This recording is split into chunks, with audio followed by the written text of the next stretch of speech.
Telespettatori di Sesta Rete, ben ritrovati con il nuovo appuntamento di Penalty, tutto il calcio di cui il calcio vero non parla mai. Oggi giornata pasquale, eppure noi siamo sempre qui per raccontarvi il calcio dilettantistico. Auguri di buona Pasqua anche a tutti, alla nostra buona domenica penaltina. E buona Pasqua. Complimenti per il tuo look, come al solito, Grazie. sempre ricercatissimo. Un saluto anche al nostro Gianluca Barbagallo, che ritorna dopo qualche settimana di assenza, anche perché voi dovete tenere presente una cosa fondamentale qui a Penalty, perché noi abbiamo ballerine professionisti e soprattutto anche attori professionisti, quindi in tour sei stato costretto a essere assente in trasmissione. Il lavoro, diciamo, che mi ha chiamato, no? Innanzitutto buonasera, auguri, buonasera, auguri anche a te. E ben ritrovati, no? Bene, bene, ci mancavi, con la tua postazione internet. Troppo teatro, adesso un po' di calcio. Infatti, vabbè, d'altra parte bisogna anche mangiare. Bisogna anche mangiare.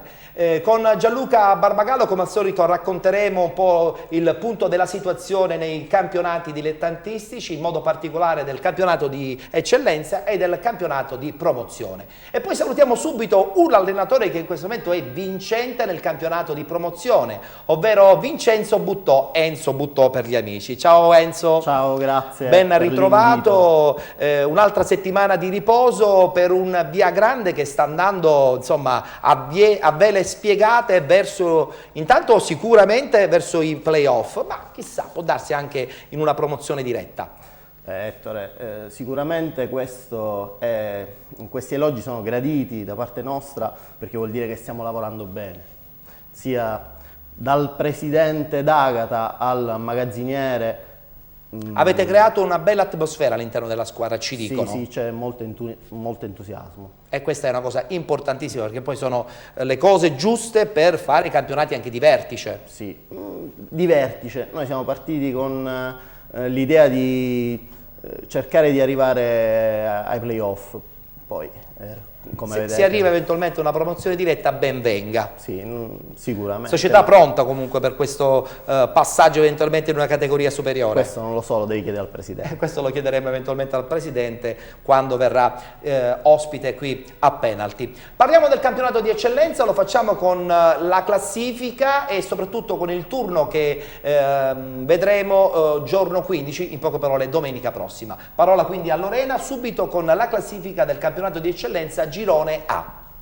Primi in classifica troviamo Ribera con 63 punti, segue Alcamo 54, Akragas 51 punti, Camarat 50, Atletico Campofranco 49 punti, Riviera Marmi Custonaci 45, San Cataldese 42 punti, Valderice 40, Audace e Mazzara 39 punti, San Giovanni Gemini 31, Castellammare e Parmoval 30 punti, Folgore 23, Città di Terrasini 13 punti, ultima in classifica Palermitana con 6 punti. Il Ribera ha un passo dalla vittoria del campionato, ma guardiamo il turno per quanto riguarda questo girone, il girone A di eccellenza. Saranno questi gli incontri che si disputeranno domenica 15 di aprile.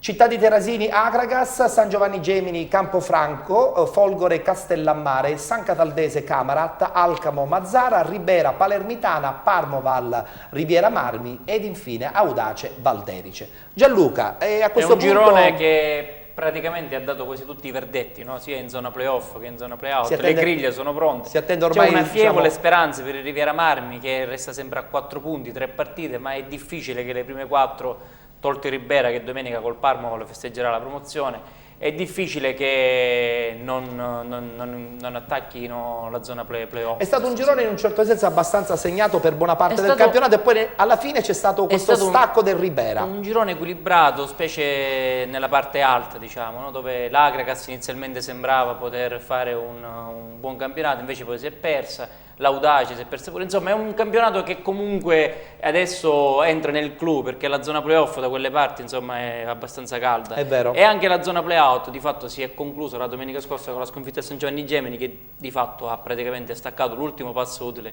per la zona playout. Sarà combattutissima Credo che sia un girone che ci può riservare delle sorprese, però. Addirittura, Sì. quindi ti vedo abbastanza Sì, fiducioso sì, per perché quanto riguarda lo l'equilibrio, spettacolo vedi, che comunque la classifica creeranno parla questi chiaro, incontri. voglio dire, a distanza di pochi punti ci sono molte squadre, specie per i playoff, Quindi il no, livello dovrebbe i essere valori sono abbastanza abbastanza, diciamo, misti. equivalenti. Il nostro ospite Enzo Buttò segue marginalmente il campionato di eccellenza, Sì, seguo più il girone nostro. quello diciamo Sì. che riguarda Il soprattutto girone la B. zona catanese e siracusana, Sì, sì, quindi sì, questo lo segui molto marginalmente, no? Sì, lo seguo meno. Però è la dimostrazione che quando ci sono serietà ed organizzazioni, il caso del Ribera lo dimostra, probabilmente poi alla fine i valori vengono fuori, certo. escono fuori Certo. indubbiamente. E allora, dato che abbiamo parlato del girone B, del campionato di eccellenza, diamo subito lettura della classifica e poi successivamente il tabellino degli incontri che si disputeranno domenica prossima, domenica 15 di aprile. A te Lorena. In vetta troviamo Ragusa con 75 punti, segue Città di Messina 70, Due Torri 47 punti, Città di Vittoria 46, Real Avola 45 punti, Aci Catena 41, Taormina 39 punti, Orlandina e Trecastagni 36, Comiso e Modica 32 punti, Mister Bianco 31, Aquila Caltagirone 28 punti, Atletico Catania 27, Leonzio 6, ultima in classifica Enna con 2 punti. Ricordiamo Aquila Caltagirone e Atletico Catania 1 punto di penalizzazione, Leonzio 3 punti ed Enna 6 punti di penalizzazione. Anche per questo girone B di eccellenza diamo subito uno sguardo al tabellino degli incontri di domenica prossima.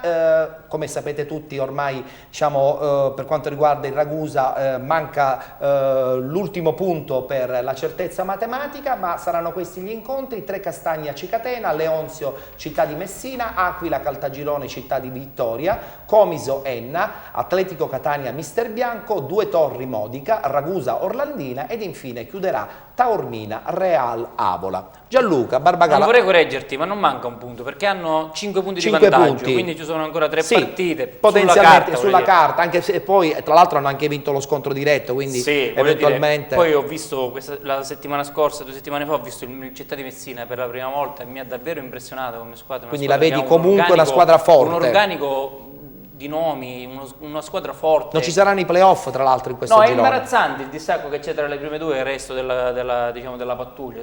Potrebbero essere addirittura 30 punti, perché 47. Sì. Sì, il discorso si sposta a questo punto alla zona playout, che anche lì è abbastanza già definita, no? Con Caltagirone e Atletico Catania. Ecco che qua il parteciperanno tabellino lo sicuro. stiamo guardando insieme. Resta da capire chi fra Comiso, Modica e Mister Bianco riuscirà ad evitare Trecastagni fuori? Sì, credo di sì. Sì. Credo proprio di sì. A 4 punti diciamo dalla Oddio, zona pesante. Anche l'Orlandina teoricamente, però Sì. non credo che possono rischiare. Quindi Anche sarà perché sicuramente... domenica ci sarà uno scontro diretto che è Atletico Catania e Mister Bianco, che di fatto può interessare solo al Mister Bianco, perché l'Atletico oramai con quella settimana, ecco perché ti dicevo la partita col Vittoria era lo switch della stagione sì, dell'Atletico. sì, probabilmente Perché avevi proprio ragione. vincendo col Vittoria saresti andato a Caltagirone con un altro spirito, Chiaro. probabilmente vincendo, Sì. e saresti stato a 36, invece oggi ti ritrovi a 27 in piena zona playout. Questo è anche il calcio, giusto? Questo è anche il Sì, calcio. questo è come a volte diciamo, gli incroci della vita ti portano in pochi istanti a vederti ribaltato in tutte È le vero, partite. è vero. La zona playout è quella che di fatto manifesta l'interesse, che i playoff non Certo, si faranno. i lo playoff abbiamo non ci detto saranno, tante infatti. volte.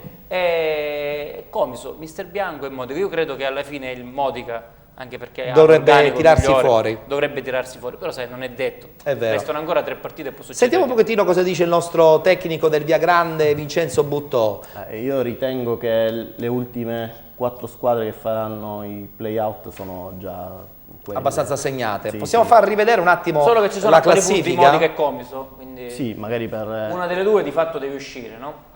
Sì, deve uscire, però... Io credo che alla fine uscirà il Modica. Il Modica Sì. dovrebbe salvarsi, allora Credo proprio non di sì. dovrebbe Anche se il disputare i playout. Comiso ha il calendario più facile, che se non vado errato dovrebbe affrontare la Leonzio nelle ultime 2 sì. partite. Ecco, sulla Leonzio, e qui insomma mi ricollego ancora una volta con il nostro ospite, Leonzio ed Enna, che hanno ormai diciamo quasi del tutto abbandonato il campionato, e ci sorprende come due società blasonate come Enna Leonzio. Diciamo di fatto, scusami, che non lo hanno nemmeno mai cominciato. Diciamo che non hanno quasi mai cominciato. No, la Leonzio l'ha cominciato, poi si è persa strada facendo. Sì, infatti. Ecco, Enzo, come vedi questa drammatica situazione di società che iniziano in una maniera e poi chiudono abbondantemente in un'altra?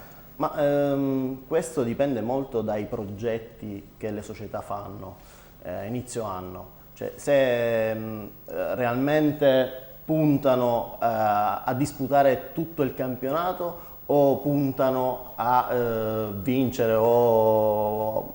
Ma ci può essere anche un atteggiamento di presunzione da parte di alcuni dirigenti che sono convinti che con pochi soldi riescono a fare i miracoli acquistando e pagando giocatori che spesso e volentieri esageratamente fanno parte di queste categorie? Inserirei nella lista di queste bislacche società che hanno cercato di prendere in giro società, calciatori e tifosi di queste squadre, anche l'Atletico Catania, con la dissennata gestione Trigomi-Orofino che ha di fatto distrutto un organico che lo scorso anno era stato vincente. Trovandosi adesso in questa situazione. Ha distrutto una tifoseria, ha distrutto una stagione che poteva essere serena e tranquilla e di fatto invece la squadra sarà sicuramente condannata alla retrocessione. Dai, non essere così pessimista, sì, perché l'organico ormai è impoverito, certo. Moralmente. Insomma, andate ad affrontare i play-out, vanno ad affrontare i play-out nella peggiore posizione di classifica, nella peggiore condizione psicologica, nella peggiore condizione economica. Quindi la differenza fra Enna, Leonzio e Atletico è che l'Atletico per metà campionato ha avuto una squadra diversa e che gli ha consentito di fare qualche punticino in più. Però dico, in questa lista di dissennati inserirei anche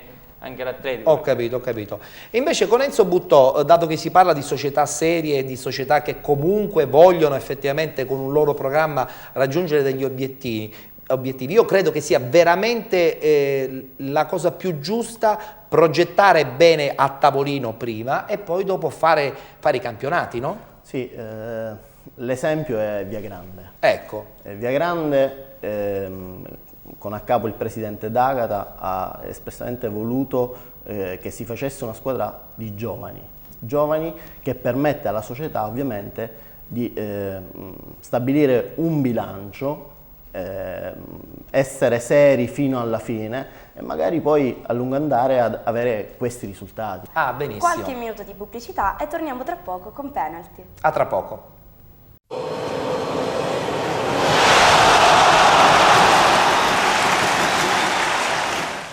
Eccoci rientrati in diretta dopo la pubblicità con questo appuntamento che si chiama Penalty, tutto il calcio di cui il calcio vero non parla mai, l'appuntamento che va in onda in diretta su Sesta Rete di Catania ogni domenica a partire dalle ore 19, la replica alle 23:10 e la replica anche domani lunedì sul digitale terrestre a partire dalle ore 11. Vogliamo anche ricordare le numerosissime televisioni che ripetono il programma Penalty nella giornata di lunedì, ovvero TRA di Aciriale, Prima TV di Giarre, TVR Xenon di Caltagirone, Teleradio Ciclope Bronte di Bronte, TGR di Randazzo, Tele Iblea di Ragusa, Canale 8 di Avola ed infine da qualche settimana si è aggiunta anche Tele One di Palermo. Insomma, buona parte della Sicilia ha modo di guardare la trasmissione Penalty e questa è una grandissima soddisfazione non soltanto personale ma anche per tutta la redazione che puntualmente ogni domenica si ritrova per dare in tempo reale a partire dalle 19 su Sesta Rete di Catania appunto i risultati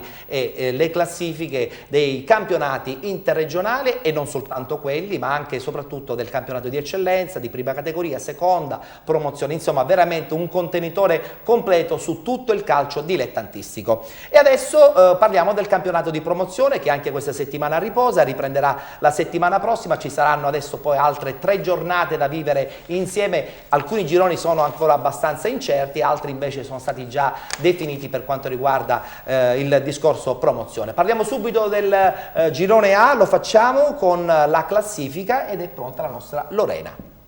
Prima in classifica troviamo Raffadali con 56 punti. Segue Sporting Arenella Palermo 50 punti. Profavara 51 punti. Cianciana 43. Aragona e Città di Capaci 42 punti. Strasatti 40.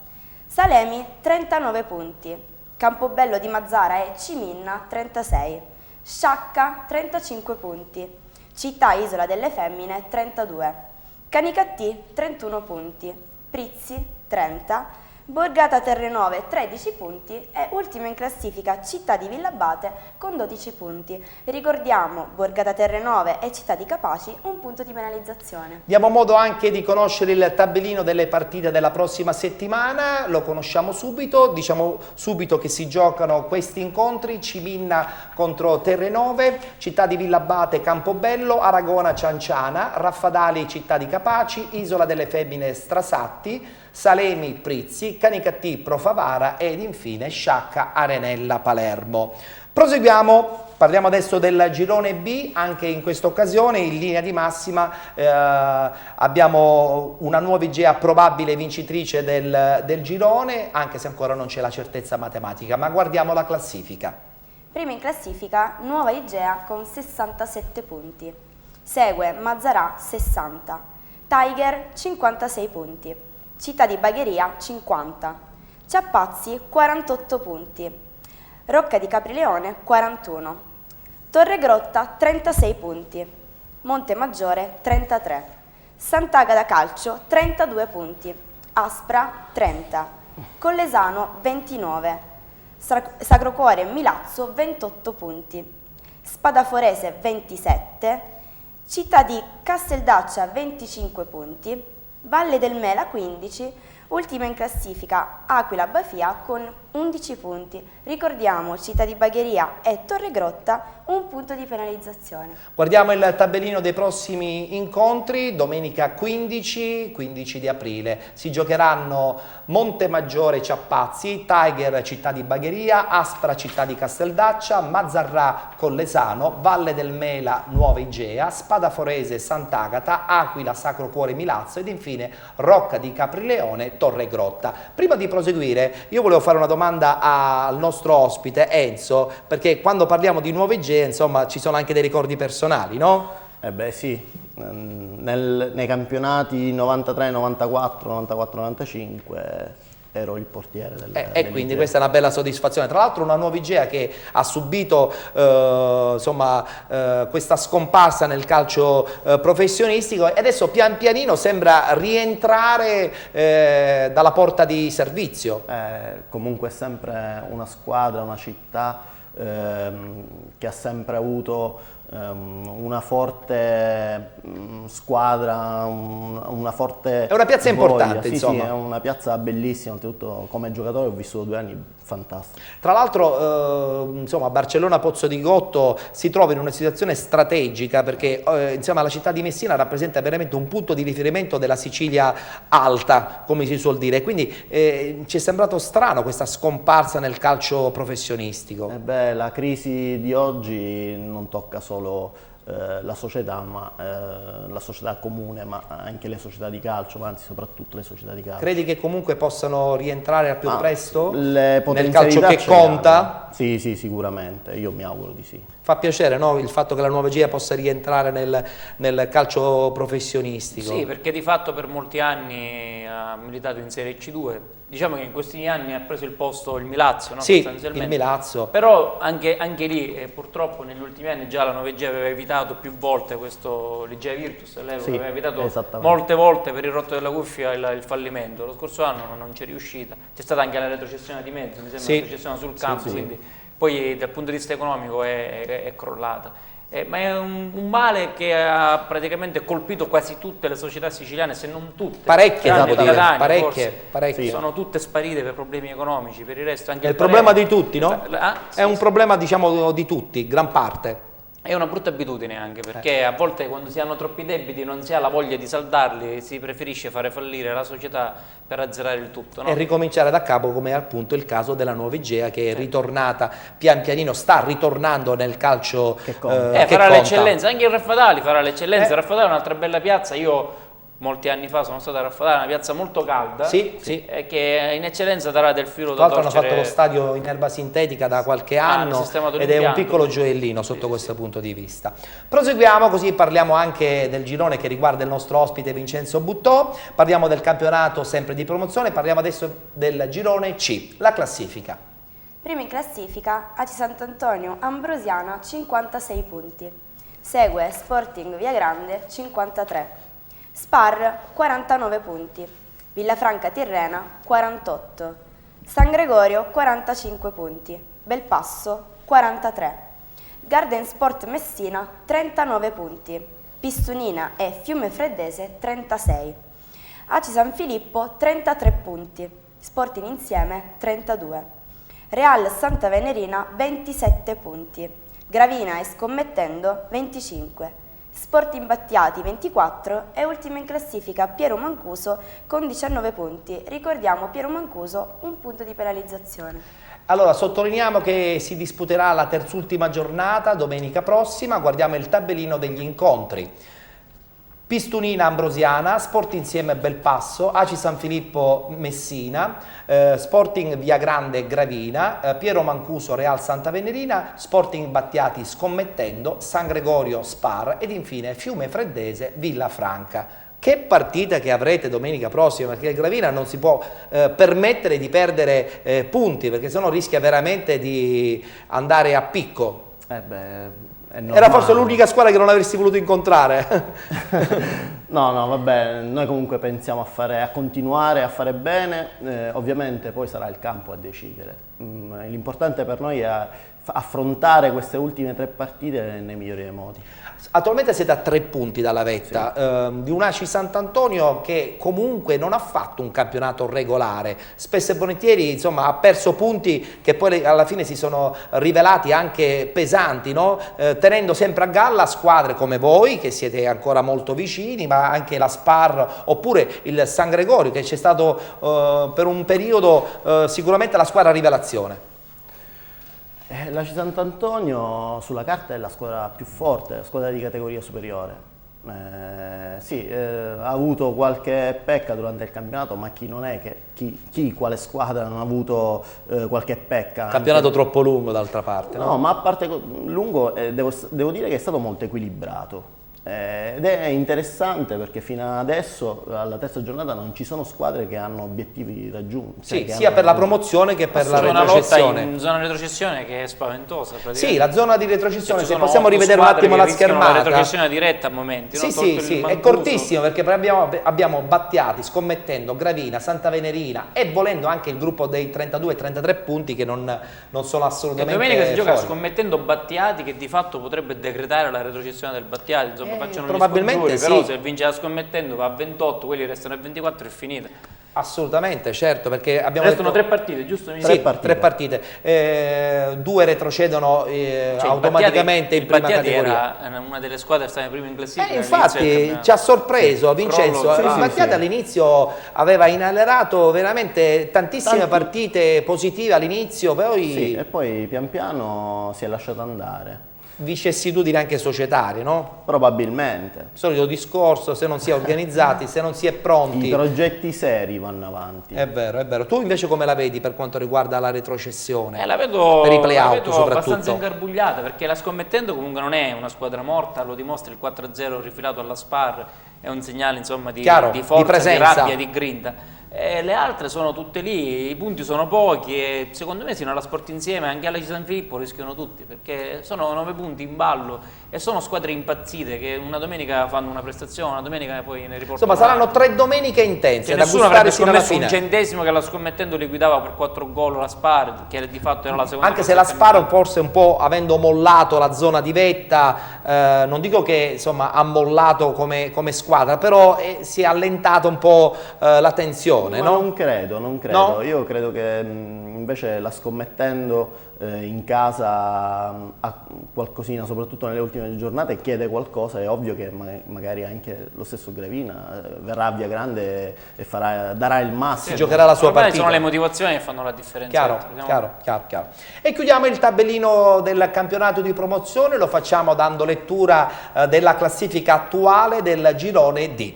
Lorena. In vetta troviamo Leonfortese con 58 punti, segue Scordia 53, Città di Rosolini 52 punti, Atletico Gela 50, Nicosia 45 punti, Virtus Ispica 42, Santa Croce e Troina 37, Enzo Grasso 35 punti, San Sebastiano 34, Real Niscemi e Scicli 32 punti, Priolo 30, Agira Nissoria 28, Orsa Ragusa 20 punti, Paternò escluso dal campionato.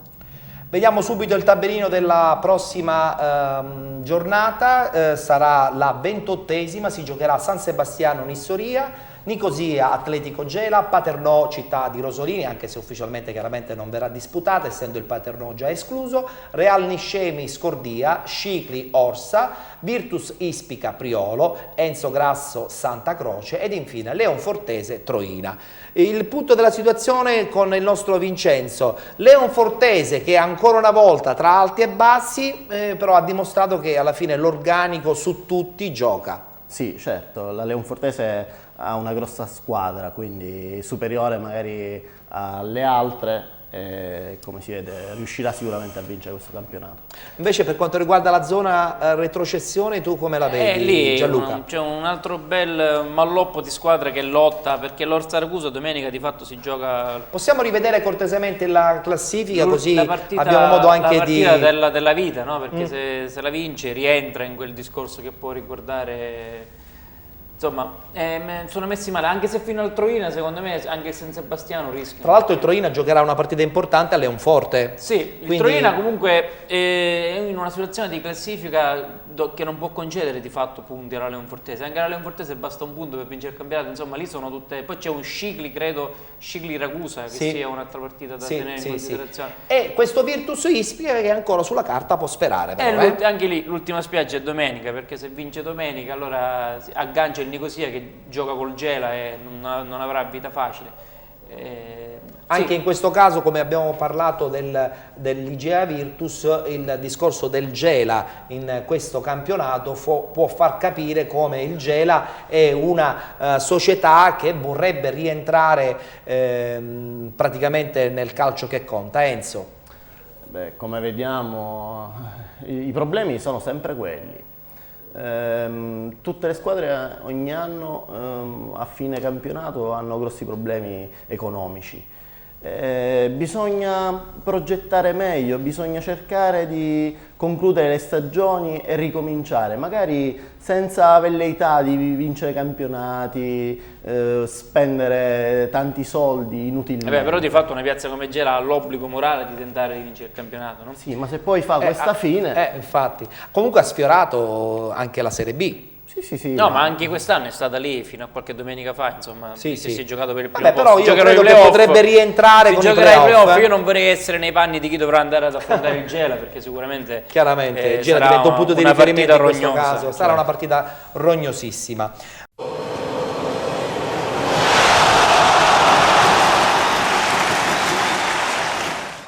Ed eccoci rientrati dopo la pubblicità, c'è da dire soltanto una cosa fondamentale, che questa è una trasmissione che va in onda anche oggi, che è domenica di Pasqua. Cosa ti hanno regalato a Pasqua a te? Un uovo di Pasqua Il minimo.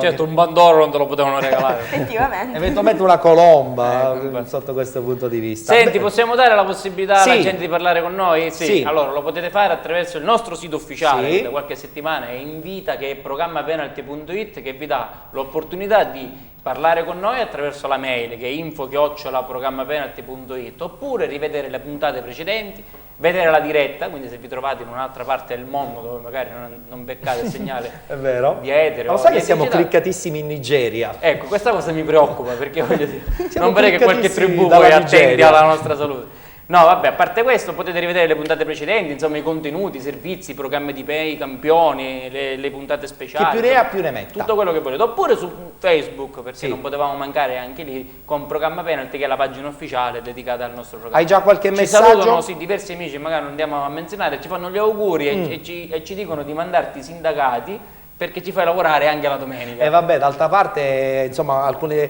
partite si sono disputate e poi bisogna anche prepararsi per il grande finale, no? Però un'avvertenza al sindacato te la farei, perché un giorno di riposo forse sarebbe stato anche ideale. Adesso riproponiamo un'altra rubrica qui all'interno di Penalty, parliamo di Penalty Focus, e qui abbiamo avuto il debutto di Lorena il mio primo servizio. in veste anche di giornalista, insieme a Dario Giuffrida. Sì. Hanno realizzato per Penalty Focus un servizio originalissimo dedicato interamente alla scuola calcio della Jeunesse, la Jeunesse Academy. Guardiamolo insieme.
Amici del calcio dilettantistico siciliano, benvenuti a Penalty Focus. Oggi ci troviamo all'interno di una scuola calcio della provincia catanese, la Jeunesse Academy. Siamo qui a Sant'Agata Libattiati per scoprire la parte più genuina e gioviale del calcio, le giovanili a partire dai bambini, come potete vedere, fino agli esordienti.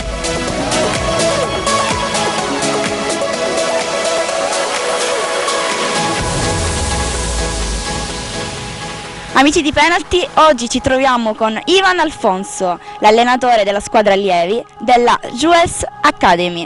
Ivan, volevo chiederti, non una domanda dal punto di vista tecnico, ma vista l'età dei ragazzi, quanto è difficile allenare i ragazzi soprattutto di quest'età, un'età diciamo abbastanza complicata? È l'età che fa la differenza qui rispetto a una categoria magari più piccola che ti permette di utilizzare anche solo l'aspetto ludico. Al contrario, qui l'età è davvero una cosa che ti porta a pensare quanto sia difficile per questi ragazzi conciliare la scuola e il calcio, le uscite, perché ormai è davvero difficile soprattutto rinunciare per loro a determinate uscite la sera con gli amici e la partita la domenica mattina. Nonostante questo cerchiamo, grazie alla società e in generale grazie a tutti i componenti dello staff, di essere sempre presenti e dargli una mano sia dal punto di vista calcistico ma anche e soprattutto dal punto di vista comportamentale. È per questo che abbiamo delle regole abbastanza rigide ma che i ragazzi rispettano, e siamo anche molto fortunati perché la nostra categoria fortunatamente e la nostra squadra soprattutto ha portato dei ragazzi veramente molto educati, e questo siamo orgogliosi che comunque di avere dei ragazzi così.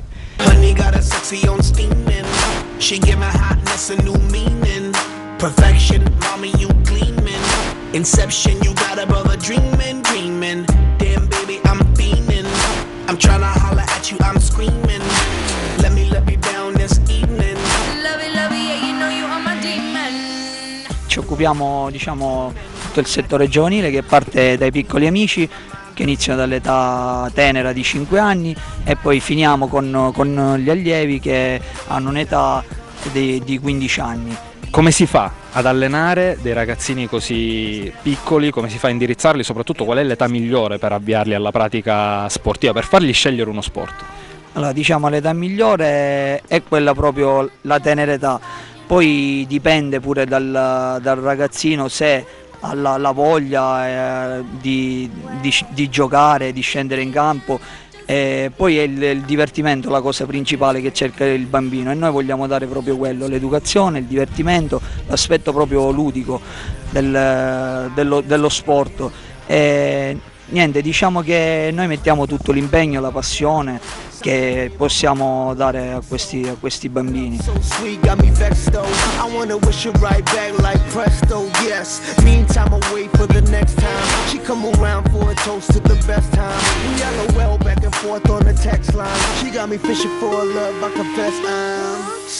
Questi ragazzi come si rapportano alla gara, come gestite l'apporto alla gara di questi ragazzi, perché immagino che ci sarà chi vuole giocare e deve restare fuori, come si fa a spiegare ai ragazzini il concetto di squadra? Allora, il concetto di squadra appunto è quello, non dobbiamo cercare soprattutto a quest'età il risultato, ma dobbiamo cercare di fare gruppo, quindi di stare bene insieme, cerchiamo di fare giocare tutti possibilmente lo stesso minutaggio, quindi per non lasciare scontento nessun bambino. I wouldn't wanna have it any other way. I'm addicted and I just can't get enough. This is the Switch Up. Switch Up. Switch Up.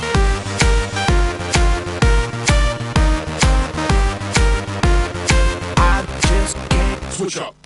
Beh, noi quest'anno in questi mesi fino alla fine del campionato faremo una serie di trasferte dell'amicizia, cioè andiamo a Palermo, giocheremo con quelli del Palermo, andiamo a Reggio Calabria, siamo stati a Siracusa anche con la società Pantanelli e quindi poi alla fine chiudiamo l'anno andando ospiti della Roma.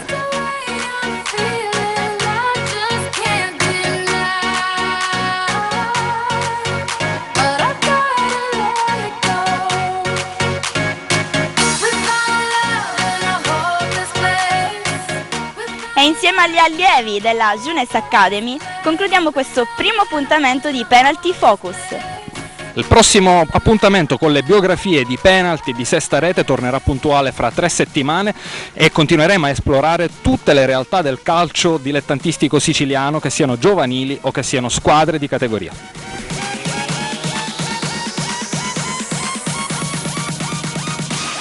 Un saluto, salutate penalty.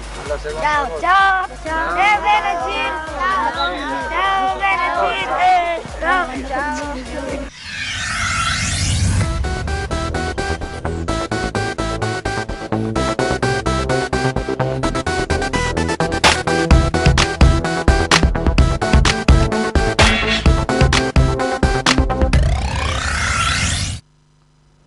Complimenti, veramente complimenti. Brava Lorena, brava Lorena, bravo anche Dario Giuffrida, che insieme Mister appunto, insieme a Lorena ha realizzato questa rubrica Penalty Focus dedicata interamente alla scuola calcio della Jeunesse Academy. Siamo in chiusura, vogliamo salutare, in chiusura nel senso abbiamo chiuso una buona parte della trasmissione, siamo in chiusura con il nostro ospite, il nostro Vincenzo Buttò, che a questo punto cosa spera che succeda nelle prossime 3 giornate.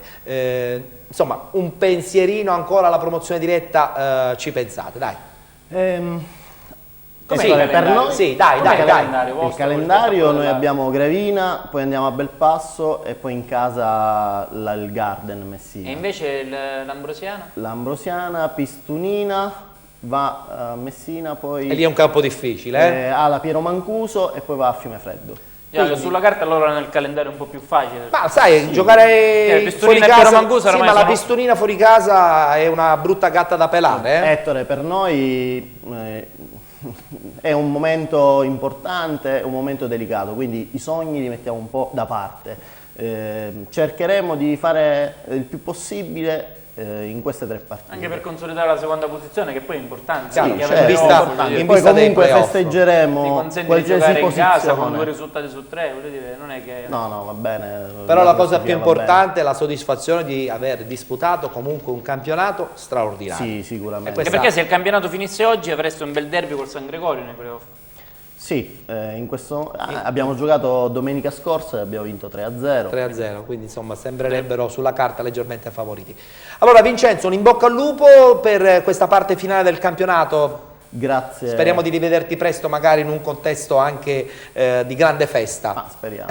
Grazie Ettore. Grazie Vincenzo Buttò, allenatore del Via Grande del campionato di promozione. Adesso, a parte insomma le uova pasquali, la colomba pasquale, cosa dobbiamo fare? Adesso credo che dovremmo mandare la pubblicità. Benissimo, allora guardiamo la pubblicità, non stuzzicate qui in studio e ci vediamo dopo.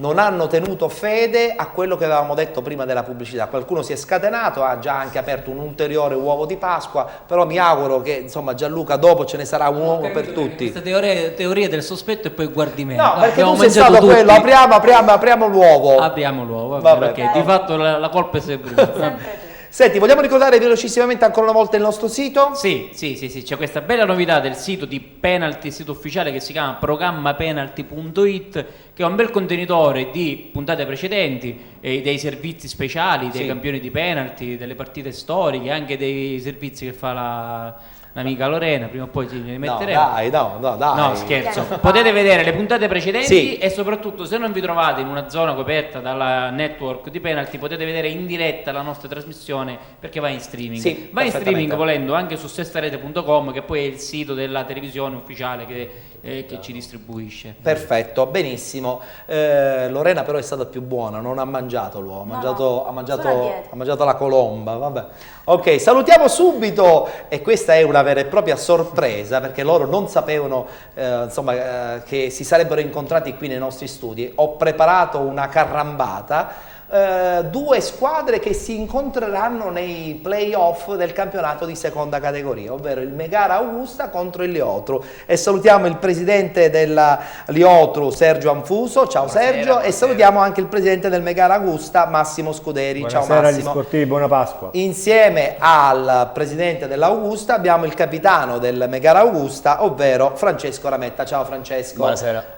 Non ve l'aspettavate, diciamolo pure, No. è stata una È una cosa carrambata, piacevolissima. una cosa, no, è la dimostrazione che anche se i playoff sono sempre sicuramente partite importanti, difficili, però bisogna affrontarle anche con l'animo del dilettantismo, non dico del volemo tutti bene, però con calma. È pur sempre uno sport, di conseguenza come se lo tale dice il bisogna- presidente dobbiamo crederci, no? Certo, in questo caso sono svantaggiato perché 2 contro 1, però vabbè dai. Vabbè, però sarà una Gioca in casa però gioca in casa. Però gioca in casa. Si giocherà in casa perché il Liotru è arrivato secondo. A proposito, prima di chiacchierare su questo girone del campionato di seconda categoria, insieme a Lorena vi facciamo vedere questa classifica, così poi la possiamo commentare tutti insieme. Parliamo appunto del girone di seconda categoria, del girone H, se non sbaglio. Perfetto, guardiamo un po' la classifica finale di questo girone. Prima in classifica Carlentini con 49 punti, seguono Liotru e Picanello 43, Atletico Francofonte 41 punti, Megara Augusta 39, Sortino 36 punti, D'Agata 25, Vizzini Nuova 24 punti, Librino 21, Junior Ramacca 20, Aquila Monteserra 18 punti, ultima in classifica Raddusa con 14 punti. Ricordiamo Raddusa un punto di penalizzazione. Ecco, sottolineiamo pure che anche se il Liotru sembrerebbe terzo in classifica, invece è arrivato secondo per differenza a reti, per cui gli scontri dei playoff saranno i seguenti. Abbiamo anche una schermata, ma li possiamo già anticipare. Si giocherà appunto la partita tra Megara Augusta e Liotru, però in casa del Liotru, quindi sono leggermente favoriti. E poi ci sarà l'incontro Picanello-Francofonte. Allora, presidenti in campo e ospiti a penalty. La cosa strana questa qua, veramente particolare. Volevamo fare anche una partitella qui nei nostri studi, magari con il calcio balilla, non ci siamo riusciti, non c'erano neanche gli spazi necessari. Che partita sarà, presidente della Liotru, Sergio Anfuso? Oddio, il futuro non lo prevedo, però sicuramente una bella partita, sicuramente con correttezza da ambedue le parti, sia in campo che fuori, perché comunque c'è una stima, credo, reciproca, da parte mia c'è sicura, e poi comunque sicuramente con tutte e due le squadre, con la voglia di vincere, perché ovviamente l'ambito premio è quello che comunque rincorriamo da una stagione intera, di conseguenza credo che sia il minimo. Per voi è anche una sorpresa, insomma, far parte dei playoff, anche se effettivamente c'era una programmazione, però la programmazione importante l'aveva realizzato il Megara, perché parlando con Massimo Scuderi, insomma, era l'obiettivo principale della stagione già dall'inizio. Quello di vincere il campionato era l'obiettivo. Lo sappiamo che era quello di vincere il campionato. Poi però via abbiamo trovato una squadra sicuramente più in forma, comunque più continua, perché effettivamente Carlentini ha vinto meritatamente perché è stata la squadra più continua. Però poi alla fine siete arrivati in una posizione certamente non vantaggiosa. Non vantaggiosa, ma comunque diciamo che le 4 squadre si equivalgono, quindi è stata poca la differenza. Poi lì, sai, i playoff sono una lotteria, quindi è chiaro che sono avvantaggiate le squadre che giocheranno in casa. Chiaro, perché hanno il doppio risultato. Ma leggermente avvantaggiati, non leggermente avvantaggiati. Noi da parte nostra veniamo da 2 playoff in passato, abbiamo giocato col doppio risultato e abbiamo perso tutte e 2 volte. Quindi questa volta partiamo da non favoriti. Ecco, potrebbe essere fortunata questa cosa, Gianluca. Sì, devo dire che questo fatto dei playoff giocati in casa della migliore classificata per certi aspetti è favorevole a chi è arrivata prima in classifica, è anche giusto, però secondo me uno spareggio va fatto in campo neutro, perché devi dare a tutte e due le possibilità di giocarsela. Anche se però in questo caso la Liotru giocherebbe con 2 risultati su 3. Infatti dico, si gioca in casa e poi hanno 2 risultati su 3, quindi non è ad armi pari, perché di fatto la partita avrà un'unica chiave, che è il Megara. D'altra parte se si arriva anche in una posizione migliore in classifica, alla fine va premiata. Sono un po' diviso in questo giudizio, però di fatto per bene dello spettacolo, ma lo farei anche in altre categorie. Ci sarebbe più atmosfera da ultima spiaggia. È vero. Io sono d'accordo, però partiamo dal presupposto che Catania, per quanto riguarda il mio caso, diciamo parte svantaggiata, perché purtroppo a Catania i campi sono quelli limitati. Il 99% dei campi sono tutti a porte chiuse, quindi di conseguenza era magari più vantaggioso. Presidente, da parte mia. lei apre una porta, ecco, che io lo sapevo, abbiamo discusso moltissimo di questa cosa, perché mi devo garantire il posto almeno per qualche altra settimana. Perché io ho l'impressione che il problema dei campi, che tra l'altro non riguarda solo Catania, e qui Massimo Scuderi ne è un esempio, che è un paladino paladino contro le amministrazioni del siracusano che non vi aiutano da sempre praticamente. Mai un aiuto, neanche in termini di contributi. Noi giochiamo in un campo privato, paghiamo per giocare, ma non abbiamo mai avuto un euro di rimborso. Tra l'altro, questo avviene dal 2005, da quando è chiuso il campo sportivo di Augusta. Appunto, dal 2005 una città importante con uno storico importante qual è l'Augusta, che non ha un campo, uno stadio comunale, è impensabile. Permettimi una battuta, loro pagano in un campo privato, noi paghiamo in un campo pubblico. E questo è ancora peggio. La differenza è proprio sta lì. Questo è ancora peggio. Noi di penalty comunque siamo sempre stati abbastanza decisi in questa polemica, perché di fatto il calcio dilettantistico non ha gli strumenti per poter praticare l'attività di base, che poi è l'attività che toglie i bambini dalla strada, è l'attività che toglie anche qualche adulto dalla strada. Ci siamo fatti sempre promotori. Ci sono molti adulti che durante le ore di allenamento non sono a fare altre cose, no? E quindi sono a giocare, ad allenarsi. Non viene capito questo dall'amministrazione, assolutamente. Anzi, siamo un peso. Siete un peso. Un pensiero in più, un problema in più da risolvere. Massimo, però insomma ad Augusta c'è un'altra realtà che il Città di Augusta, non voglio parlare del Città di Augusta, del campione del Città di Augusta, però indubbiamente l'anno scorso vincendo il campionato vi hanno un po' scavalcati. Sai, in questo momento loro sono, diciamo, godono di questo privilegio di essere una categoria superiore, però il calcio, diciamo, può avere una stagione favorevole a una stagione... Chiaramente noi siamo la squadra blasonata. Sottolineiamolo questa, voi siete il Mega Augusta che ha il nome storico. Mi intriga questa cosa della doppia squadra nella stessa città, perché un po' ricalca le vicende di un'altra città molto vicina ad Augusta. Ma c'è rivalità fra i due Augusta? Ma diciamo, guarda, la rivalità, l'agonismo, quello che c'è e che comunque, voglio dire, è chiaro che ognuno vuole privilegiare. Sei diventato un pupillone poi tu del presidente, che so che ti ha portato qualcosa. Ma perché? Fai vedere qualcosa. Non voglio mancare di rispetto agli amici dell'Eliotro, che poi sono anche concittadini, non me li vorrei ritrovare sotto casa. Però da piccolo, il piccolino io, che guardavo le partite del Mega Augusta su una televisione di queste regionali, che irradiava il segnale anche delle nostre partite, ero affascinato da questi colori, che tu devi sapere che il verde insieme all'arancio sono i miei colori preferiti, però il verde abbinato al nero in qualche modo mi colpiva. Per cui ero tifoso del Mega Augusta e vedevo il lunedì pomeriggio le partite del Mega Augusta. E quando è venuto il presidente un paio di settimane fa, gli ha detto, una magliettina, mi porti una maglietta. L'ho fatto una butata, non pensavo che il presidente... Invece il presidente è stato molto gentile, la posso fare vedere. Fuori questa maglietta. In peggio, da 2 contro 1 a 3 contro 1. Mi ha omaggiato di questa bella maglia. Non stiamo tifando per il Mega, assolutamente. Non vorrei, insomma, stanno tifando, io sì, perché lo facevo da piccolo. No, scherzo, è davvero bella. E la metto nella mia collezione privata di magliette ed invito il presidente dell'Eliotro a colmare questa lacuna. Domenica prossima lei mi porti una maglietta dell'Eliotro, io la inserisco nella mia bacheca e ti farò anche per voi, così farò un tempo per uno, come il film di Pippo Franco. Hanno anche un bel simbolo. Un tempo da quella parte, un tempo avete anche un bel simbolo, ho visto.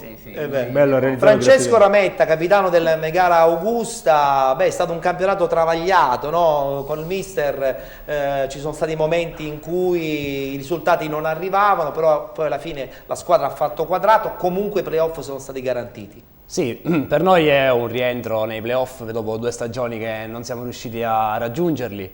Col mister, diciamo, il rapporto... Mister Grasso. Mister Grasso, un professionista, assolutamente. Ci tengo a sottolinearlo per la categoria.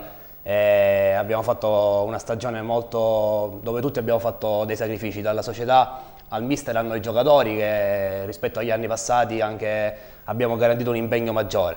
Purtroppo il calcio non è una scienza esatta, che chi si impegna di più viene premiato. Noi speriamo di farcela da questa porta secondaria che sono i playoff. Anche no, dai. Anche come vedete la partita, voi giocatori, voi gruppo? Noi la vediamo, noi ci crediamo tantissimo e siamo contenti di giocarcela con l'Eliotro, perché le 2 partite che abbiamo fatto nella stagione regolare sono state 2 belle partite, dove veramente all'andata abbiamo vinto noi 1-0 ad Augusta, al ritorno loro 2-1 a Catania. Sono state partite, per quanto sei in bilico fino all'ultimo minuto, correttissime, anzi addirittura con alcuni... Ma io per questo vi ho invitato a entrambi, perché ero sicuro che questa carambata avrebbe avuto successo, perché sappiamo, insomma, che è nata un'amicizia. Il giorno di Pasqua, 2 squadre come noi, è perfetto, abbiamo mangiato la colomba, siamo tutti più buoni. No. Poc'anzi parlavamo della scuola del campo, che non esiste. Ma dove si giocherà questa partita? Non si sa ancora. Ancora non si sa. Nel giorno né la sede? No, ancora no. Dicevo, parlavamo di un campo E nella puntata di oggi, di Pasqua, abbiamo deciso di trasmettere un servizio che ha realizzato il nostro Alessio Di Mauro, che invece è stato in un campo straordinario che è lo Juventus Stadium, che è un po' il sogno di tutte le società, ho l'impressione. Certo, tutto ridimensionato anche nelle categorie, però insomma, quando c'è un campo, io credo che due società importanti che pian pianino si stanno mettendo in mostra, il Megara perché è una realtà ormai anche legata al passato, ma l'Aliotru che sta costruendo pian pianino il suo storico, un campo di proprietà, insomma, diventa sicuramente un punto di riferimento anche per costruire. Presidente. Ma quello penso che, come giustamente dicevi, è l'obiettivo di ognuno di noi, perché comunque è diciamo ancora di più coronare un sogno, non tanto il giocare, l'andare avanti con i campionati, ma avere qualcosa di proprio, cominciare a costruire qualcosa di proprio da piccolo. E credo che sia comunque il sogno di tutti. Poi domani non si sa se il Megara, l'Aliotru possono diventare una società unica e andare avanti per un unico obiettivo, non si sa, le vie del Signore sono infinite. Sono infinite. Quindi... E invece il sogno in questo caso spera che possa diventare realtà per una città importante come Augusta. A questo punto, come diceva il Presidente, siccome ormai la crisi che ha colpito le amministrazioni sta portando varie società a pensare veramente di realizzare degli impianti privati, noi anche ad Augusta abbiamo qualcuno che è vicino a noi che pensa insomma, di costruire un qualcosa mettendo magari insieme degli imprenditori per poter avere un campo, perché chiaramente non possiamo, cioè ogni società dovrebbe avere un campo dove poter fare anche scuola calcio, perché senza la scuola calcio non c'è futuro, quindi poter programmare è quello che cercheremo di fare, perché i tempi per Augusta per bonificare il campo Fontana o eventualmente realizzare un nuovo centro sportivo sono lunghi. Quindi dobbiamo darci da fare. Si sono persi già 5 anni, 5 anni dove noi abbiamo potuto fare solo la prima squadra, senza settore giovanile, senza programmare. Tra l'altro voi vi allenate a Carlentini, no? No, ci alleniamo a Brucoli, sempre questo campo privato. E quindi insomma sperate che prima o poi possa arrivare e avverarsi il sogno di una bella società. L'altra squadra di Augusta dove gioca? Sempre lì a Brucoli. Ah, quindi condividete l'impianto. Però lì hanno loro il problema, per esempio, se devono puntare alla promozione, perché stanno puntando alla promozione, in promozione, che il campo credo non sia omologato per questo tipo di campionato. Beh, sarà un problema poi che sì, dovrebbero andare altrove. Allora guardiamocelo questo servizio che ha realizzato Alessio Di Mauro, beato lui, è stato a Torino, ha vissuto anche tra l'altro una partita bellissima tra la Juventus e l'Inter, ma soprattutto si è gustato uno stadio che è veramente un gioiellino tutto italiano. Guardiamolo.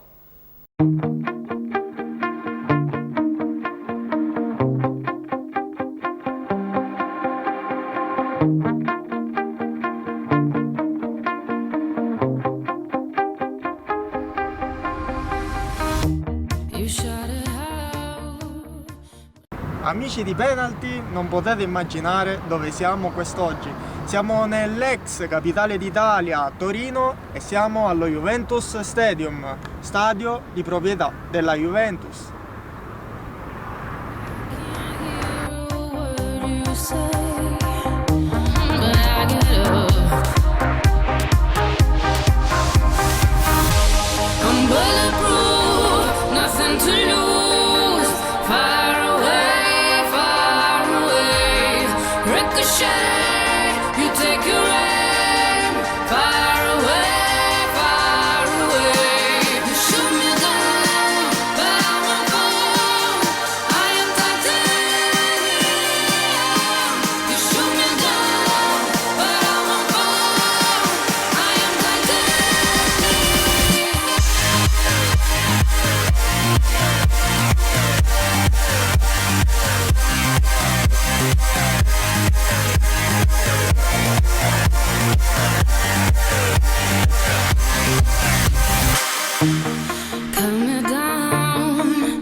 Interviste, andiamo a scoprire tutti i dettagli di quello che ci riserva questo strepitoso stadio.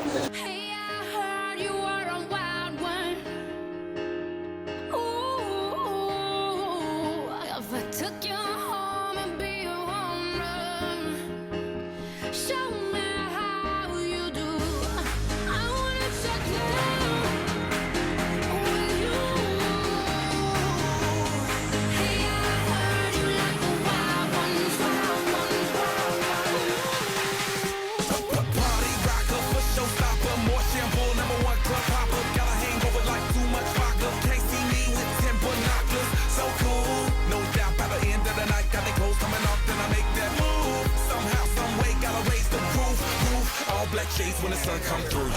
It's on like everything goes. Round lock, baby, to the freak it shows. What happens to that body is a private show. Stays right here, private show. I like a mundane, don't talk high pain. Tolerance bottoms up when it's champagne. My life, come Muhammad, then we hit fame. Too easy with the deal, we get insane.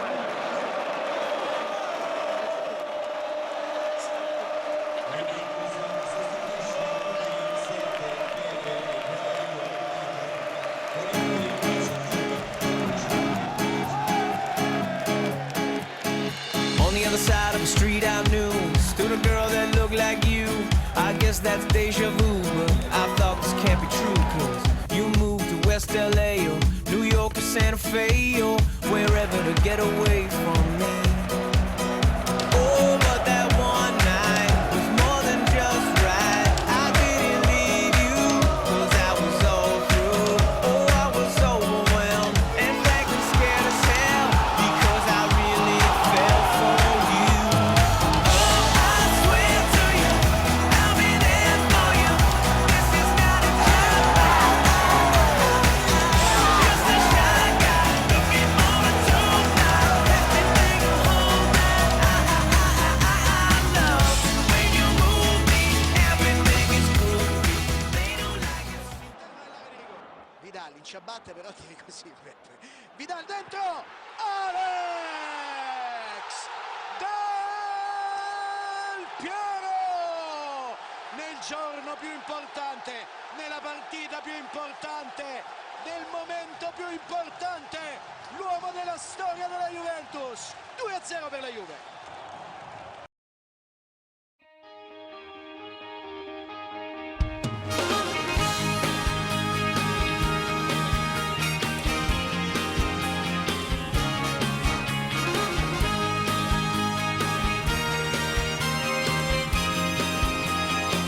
Corre può fare di te la squadra che sei. Portaci dove vuoi. Bianco che abbraccia il nero. Ora che si alza davvero. Juve per sempre sarà. Certamente non per tutti è stata una bellissima partita, perché per i tifosi interisti non è stata sicuramente una partita da ricordare, però in questa occasione la partita insomma lasciava il tempo che trova per Alessio Di Mauro, che è stato il nostro inviato, che si è divertito e ha realizzato appunto questo servizio per farci conoscere un po' più da vicino questo Juventus Stadium, che è veramente comunque un gioiellino. Mi sembra, Ettore, che anche il Catania Calcio abbia un bene. discorso di questo tipo come potrebbe Juventus essere Stadium. potrebbe essere là affinché le Il società sogno delle finalmente possono avere uno stadio tutto di proprietà. Ma siamo gli unici in Europa che di fatto tra le grandi nazioni non ci siamo indirizzati verso questa strada, perché in Germania già cominciano ad avere gli stadi di proprietà, in Inghilterra, in Spagna li hanno sempre avuti. È lì che poi una società deve costruire, Può perché le investire. risorse non possono arrivare solo dai diritti. E già il televisivi. primo passo importante del Catania Calcio l'ha fatto con un centro sportivo che L'anomalia è del bellissimo. calcio italiano è che vive solo grazie ai soldi che arrivano dai proventi delle TV, invece non c'è un indotto, non c'è nulla che poi ti possa fare incassare anche durante la settimana, Chiaro. come invece avviene in Inghilterra, in Spagna da sempre e in Germania da qualche anno. È vero. Purtroppo in Bene, Italia si arriva ci sempre dobbiamo fermare, abbiamo l'ultimo break pubblicitario, però questa presentazione, questo lancio pubblicitario lo facciamo fare alla nostra Lorena, che sia un po' rilassata, perché insomma... Sempre il panettone. No, che panettone? La colomba. La colomba, perfetto. Che facciamo adesso? Pubblicità a tra poco con penalty, non andate via.